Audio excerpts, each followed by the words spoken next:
Episode 3, Stargate Initiative and the Beast's Synthetic Omnipresence, Revelation 13, verse 16, 17.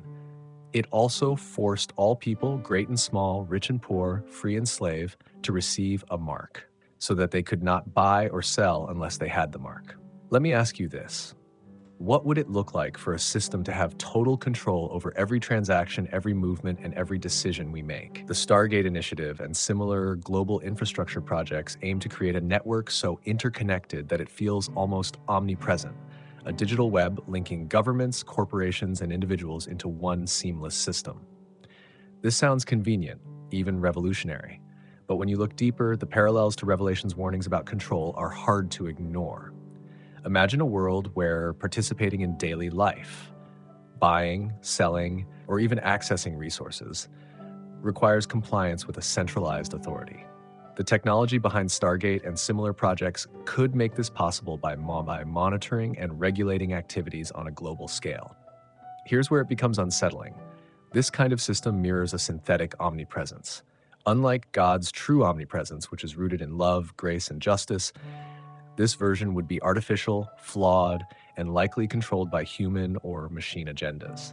And the danger isn't just the control, it's the potential for this control to enforce allegiance to ideologies or powers that oppose God's kingdom. What might this actually look like in practice? Imagine a world where access to your bank account, your healthcare, or even your ability to travel is tied to a digital ID. What if participating in society required constant surveillance, where every transaction, every movement, and every word is monitored?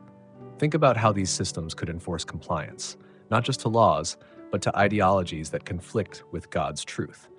For example, what if dissenting from a particular worldview meant you were flagged by an AI-driven system, cutting you off from basic necessities?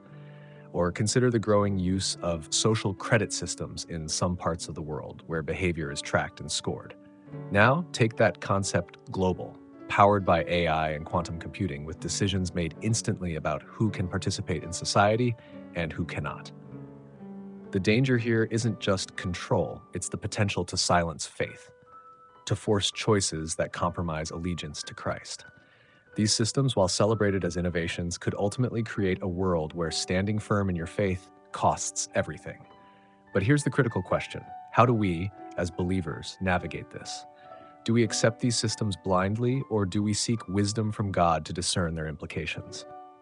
Revelation doesn't call us to fear, it calls us to vigilance, to recognize the signs, to stand firm, and to trust that God's kingdom will ultimately prevail.